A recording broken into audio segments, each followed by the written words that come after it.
Welcome back to Holly's office. I'm going to sort of turn this a little bit because over there, see that over behind Holly's shoulder, that's her whole part of her entire big shelf of her books in the office here. So today we're going to talk a little bit about, someone asked us about picking names for characters.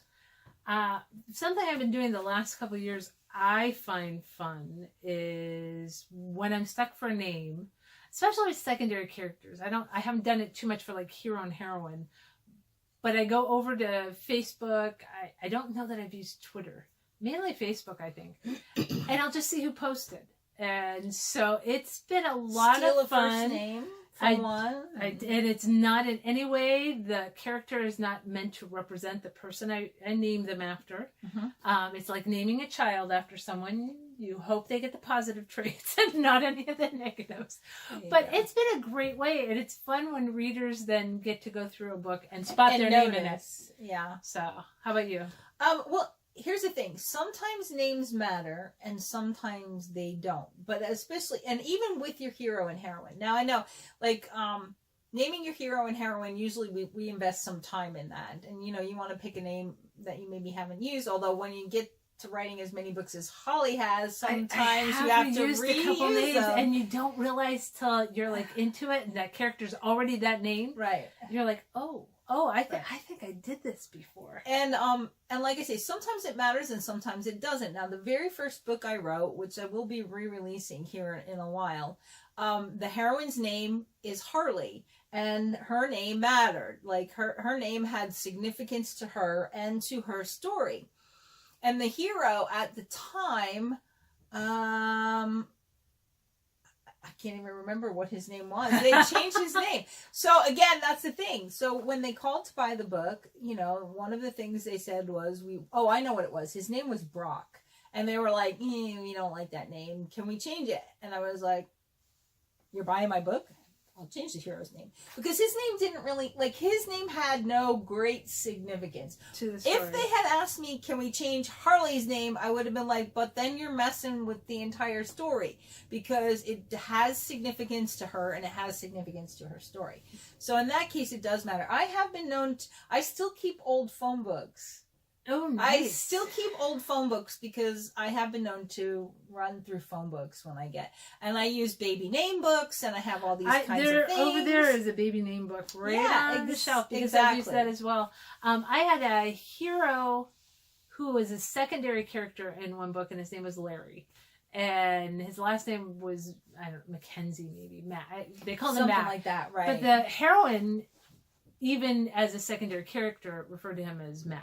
And did not, or referred to him as Larry. Everybody else called him Mac. And it annoyed him. And he'd say, no, call me Mac. And she'd be, yeah, Larry. Larry. No problem.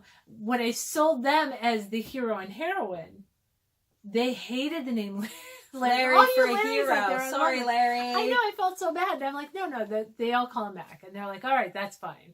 And so I kept Larry, and Larry was in fact. It is kind of funny how you know, there are certain, and it's interesting. The Mac, my guy became Jake. Those hard right. Sounds have a more masculine, I think, sound, and so they tend to. One of my PTA moms, her love interest was named Harry. I love the name Harry, and I don't know if it's, we just rewatched When Harry Met Sally. Oh, okay. I don't know, for Harry me, Potter. Well, no, not even a Harry Potter. There was no Harry Potter to it. But that Harry Met Sally, he was just a genuinely nice guy, and I think for me, that's what Harry is. Harry is a genuinely nice guy, and I got a review from somebody who just like ripped poor Harry a new one over his name. I'm like, his parents named him. It's not his fault. It's not like he chose to be a Harry. Right. I know. So sometimes what works for us as authors, readers don't like. So if you don't enjoy, the thing with that is, if you had a bad experience, you know, if Harry broke your heart, you're going to be like, I'm not reading this book. The guy's name's Harry. I actually have heard of editors who have done that. Like, you know, seriously, they had a name of a person who, you know, did them wrong. And so they you know, can you change the name? That, and who knows? Maybe that's why Brock didn't survive. I don't know. Oh, maybe. Who knows? Ooh, there's a question, Brock. That's why Brock. Brock, what did you do?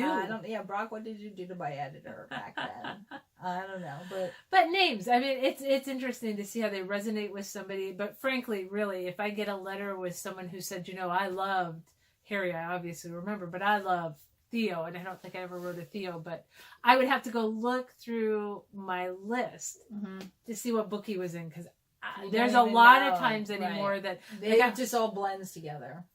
Yeah, and the memory's not what it used to be either. Back in the day. Back in the old days, yeah. So, character names. Do you have any particular ones that you're overly fond of? Or that you would hate? Like, yeah, maybe. What would be a hero name that you would just hate to read? Oh, yeah. We would love to hear about it. And if there's ones you're sincerely fond of, maybe we'll find a way to work them into a story sometime. So, let us know. And we'll see you next time.